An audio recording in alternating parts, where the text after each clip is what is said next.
And we welcome you to the new week at AFA Today here on AFR Talk. Kevin McCullough, glad you're with us as we begin the dual over Holy Week. It's not often that Passover and Easter, or as I like to refer to it, Resurrection Sunday, fall in the same week. They're supposed to, but they don't often, but this year they do. So it's a Holy Week for a lot of people, a lot of different reasons, and a lot of different observances going on. It might be interesting to have at some point a discussion on the broadcast of how can Christians biblically celebrate, or should they biblically celebrate both Passover and Easter? I think that there's a compelling case to say that they could.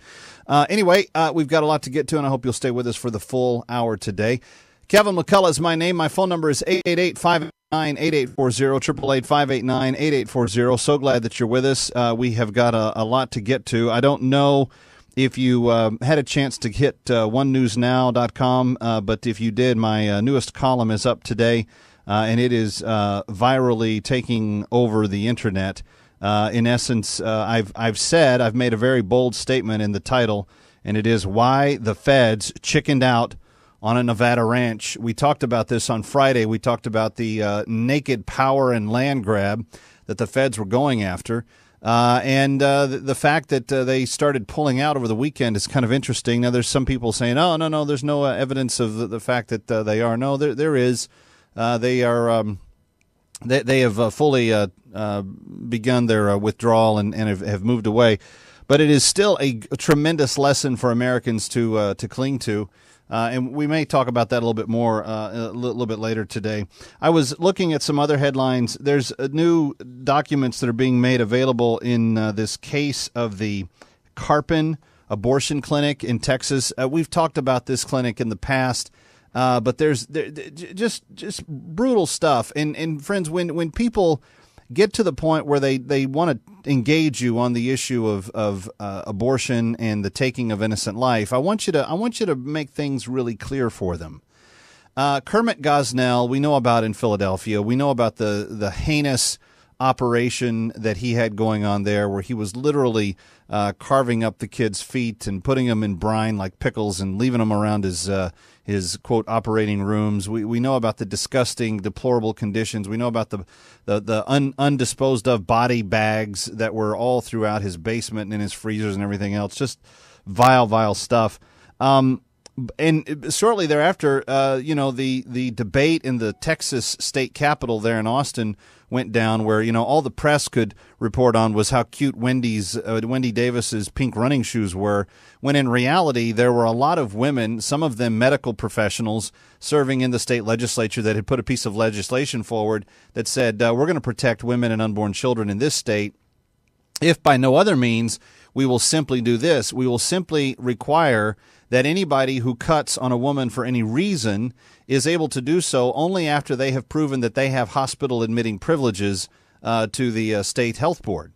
And this shut down about, 3/4 of the abortion clinics overnight, because let's face it, abortion, quote, doctors are not really doctors at all. They don't uphold anything about the Hippocratic Oath. What they're really aiming for is making money at the expense of carving up human flesh. So these medical flunkies, these guys that can't get hospital admitting privileges because they don't have the IQ or the medical background or the education high enough to do it, really, they shouldn't be touching anyone in a medical fashion, and yet they were being allowed to make tons and tons and tons of money, $5,000 to $15,000 on average per abortion that they would perform, depending on what stage of the pregnancy it was. Well, it turns out that, of course, one of these clinics was very Kermit Gosnell-like. It was a horrible place. It was in horrible condition, and it turns out that in this abortionist, he had 3 employees that have now been interviewed by Life Dynamics, and there's an undercover video and so forth. This is one of the clinics that got shut down. But it turns out that through a probe, they have now discovered that this man's clinic had not been inspected since 2010. Since 2010. Do you think a dentist is allowed to stay open and not be inspected more regularly than that? This is 2014. I mean, it's an awesome thing that he got shut down, but 2010, I mean, that's Anyway, good riddance to him and his practice in the state of Texas. Did you hear this one over the weekend? You may have noticed from time to time that Jay Carney's positions on things in defending the administration, an administration which seems very in line with his own beliefs, had been somewhat, I don't know, socialist in framework, maybe a wee bit communist in their leanings. No, they would never admit to it, and he would always be like, no, well, let me calmly explain to you as an intellectual why you as a plebe don't understand anything, and we will educate you stupid people that we call the citizenry. We will tell you what we want you to know, and then you will believe it, and poof. But that's very much the tone that you get out of the White House on a regular basis. You're just too dumb for us to tell you the truth, so you just have to live with what we tell you, and then you live with it. Which is exactly in the Soviet era what the Soviets of that time did. And it's what they're trying to get away with in the Ukraine this morning, where they have all these people going in and declaring whole cities in the Ukraine as separatist regions and declaring independent republics. And guess what they're going to do next? They're going to ask Russia to come assimilate all of them. Anyway, there was this piece in the Washington Mom, which is a magazine, I guess, about Washington, D.C. mothers, that highlighted the home of Jay Carney and his wife Claire Shipman. It turns out their house is just completely decored with incredible Soviet era art. Some of it from the 1940s, where there's this one poster that encourages female workers to replace men who've gone off to fight at the assembly line. The woman in the poster is switching out a tag with a man's name to one with hers. And the text says in Russian, "Women, learn production, replace workers who went to the front. The stronger the hinterland, the stronger the front." Not completely different than what happened here with Rosie the Riveter, but under much different implication, because there they weren't volunteering people to do it; they were requiring people to do it. But there's this other poster that's also in the Carneys family kitchen that I think is rather telling. And it says very simply, it's a Russian soldier pointing his finger alongside a text that says, "Have you enlisted? Have you enlisted in the party?"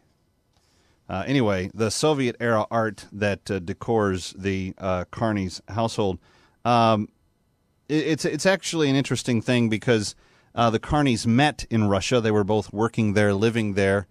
He with Time Magazine, she with CNN at one point in time. And so I guess there is a fondness for that country that most Americans won't understand. But it doesn't really matter because at the end of the day, the Soviet era experience, which those posters are from, and the worldview of the administration that he defends from the press room every day are pretty much in lockstep. So, you know, there's not a lot that you have to. It doesn't take a genius to put 2 + 2 there. Now, let me add one other thing. There's a lot of people today dogging Governor Mike Huckabee for implying that there might be greater freedom in some communist countries than in our current state of affairs. And let me just, because there was someone on Facebook that said, "Oh, look, he's a moron." I think he meant to spell moron, but he put an A instead of an O in the second half of the word, and so he didn't. He just doesn't know how to spell. That's the commenter's problem, not really mine. But he was calling Huckabee a moron for saying that there might be greater freedoms in North Korea than there are in the U.S.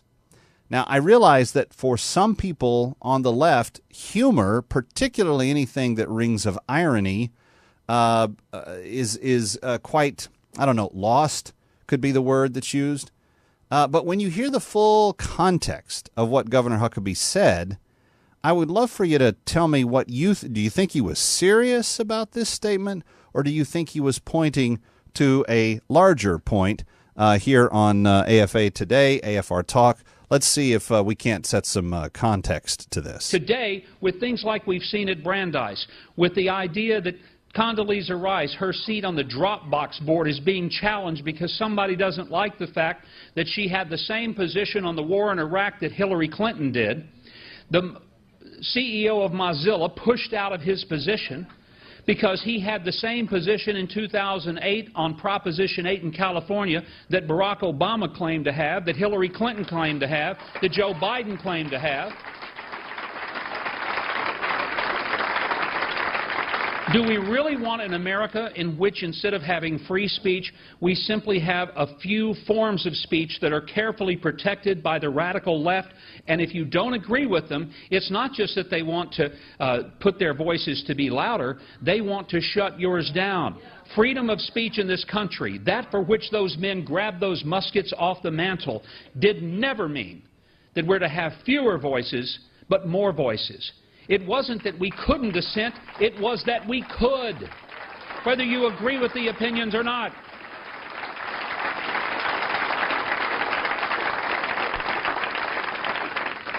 My gosh, I'm beginning to think that there's more freedom in North Korea sometimes than there is in the United States.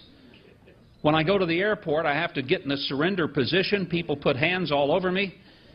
And I have to provide photo ID in a couple of different forms and prove that I really am not going to terrorize the airplane. But if I want to go vote, I don't need a thing. All I got to do is show up, and I can give them anybody's name, and that's okay. But again, the President reminded us yesterday, there's no voter fraud. All right, so leave it to Governor Huckabee to always end them laughing with that last stretch. But I want to, because here's the thing: the left today is really they're going after Governor Huckabee hard and heavy on this comparison to North Korea. This has really got their bonnets in a snit, and they're just upset about it. They're saying that it shows he's out of touch. It shows that he doesn't really have a serious approach to foreign policy or to domestic policy. It shows that he's a little bit too farcical in his rhetoric and so forth. I'm curious if there's any sense from hearing that in context, what you say about those complaints. I mean, some people on the Facebook page calling him a moron for saying that making that statement and saying this will embarrass him and he won't have any chance of being elected president because he said such a thing. I'm just curious if that holds true with you. 888-589-8840, 888-589-8840, 888-589-8840. And the reason that I ask is because I think it's relevant. There's a breaking news story today that it shows that a member of Congress on the House, whatever the committee is that investigates internally, the Dan Issa committee, that the number 2 on that committee, Elijah Cummings, who is the ranking member for the minority party, the Democrats, and that he's actually the one that prompted Lois Lerner to go after the investigations in vein of the IRS and the 501c3 matter in the way that she did, that he prompted certain things to her, implying that this needed to be done. This is all coming to light from emails that have just come out. But why do we have members of one of our elected parties conspiring against the public? Why do we have the feds trying to take the land and property of an otherwise law-abiding citizen in Nevada? Why do we have the situations that we have today with such regularity? See, I don't think he was being accurate in terms of point to point. I don't think he's calling President Obama Kim Jong-un, but I think his humor pointed to a larger point that we have trended in a direction that is rather troubling.